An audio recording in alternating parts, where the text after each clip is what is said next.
There's not been a case study done that has related GMOs to causing human health effects. Hi, I'm Easton Masseth, and I'm going to talk about the following situation. If I was told by somebody that they're not going to eat any foods that have GMOs or antibiotics or any hormones added to them because they're poisonous, I would tell them the following three things. GMOs are used to create the amount of pesticides to be less on the earth. This makes it healthier for plants and animals because it keeps the chemicals out of the air and water and on the land. Hormones are needed because they help produce bigger plant sizes and yield, as well as in animals. It creates more meat production, which can make it cheaper for farmers as well as consumers. And the third thing that I'm going to talk about are antibiotics and why they're needed, just like they're needed for humans, because animals get sick like we do, and farmers don't want to have to put that animal down because it costs a lot of money to produce some animals. So first, talking about GMOs. GMO is a genetically modified organism. That means that it is less immune to diseases, and that means that farmers have to use less pesticides.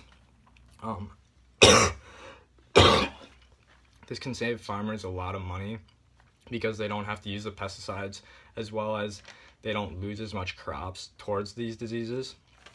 In a study by the Coalition for Safe Affordable Food, they talk about the price of food and say that because there are fewer pesticides, land and water, GMOs help food production costs stay down, resulting in lower prices for consumers. Second thing that I'm going to talk about are hormones. Hormones are used in animals and plants to create a better yield size for these products. A cow can get bigger and stronger, and has shown that throughout the past couple of decades, as well as crops such as corn crops producing more kernels. This makes it better for the animals as well as humans, because humans are getting more product from the animal. Makes it cheaper for both the producers and consumers because they have to spend less money and they make more off of it. Third thing that I'm going to talk about. In a study done by the Food and Drug Administration, they say that all of the approved steroid implants towards products have a 0-day withdrawal. This means that after they are treated, the animal or plant is safe to consume. And the third thing that I'm talking about is antibiotics in animals. Antibiotics are needed because some animals get sick, just like humans get sick. Animals can be very expensive, so many times farmers won't want to put them down, and they'll spend the extra money to give the animal antibiotics. We do this many times for humans, obviously. We don't want them to die off, and many diseases need to be treated. This leads me to my conclusion.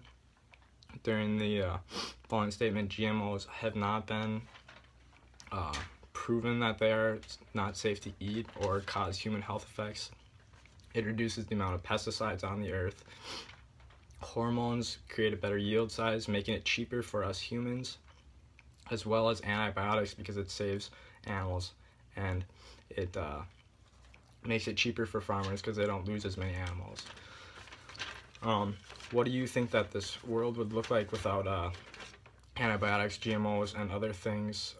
I believe that it would be a starving country because there wouldn't be as many animals and plants to be consumed. They'd be dying off from diseases and just dying off in general because that's a natural occurring thing.